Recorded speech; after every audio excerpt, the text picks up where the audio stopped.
Was real estate like this target that you had from the very beginning?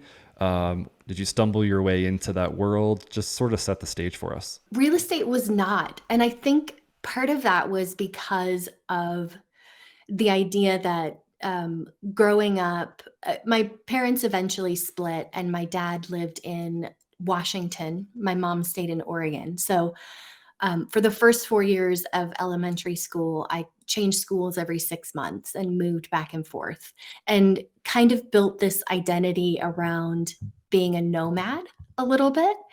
So never really having that concept of home or belonging. But as soon as I was old enough to buy my own house, I realized that I could create kind of my own sense of belonging and the place where I felt like home.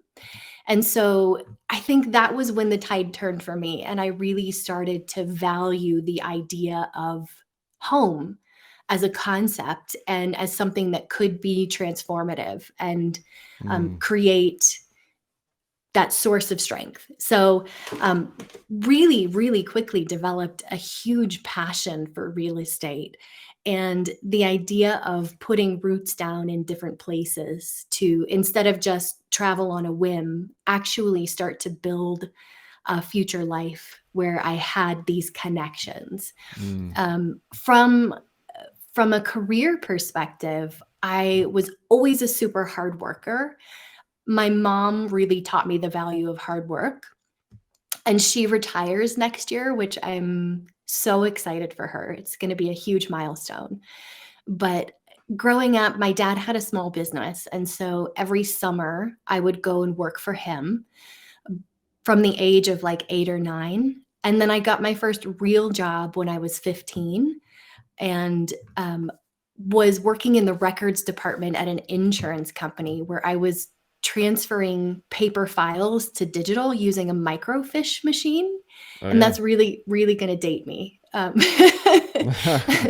A brief stint of that wonderful technology. Um, but I was always a hard worker and always had a job from the age of 8 or 9 and worked doing a lot of different things, but always gearing and leaning toward the technical. In the early 2000s, when digital marketing first started taking off, I felt like for the first time that was my calling. So I Mm, dove headfirst into digital technologies. I remember teaching myself how to build websites on Adobe Dreamweaver, and I think I was probably one of the first 50 people to sign up for Twitter when it launched. Um, but really just felt like, okay, this is the perfect culmination of creativity and technicality. And I feel like it's new enough that I can jump on the front end of this and really make something of it. yeah.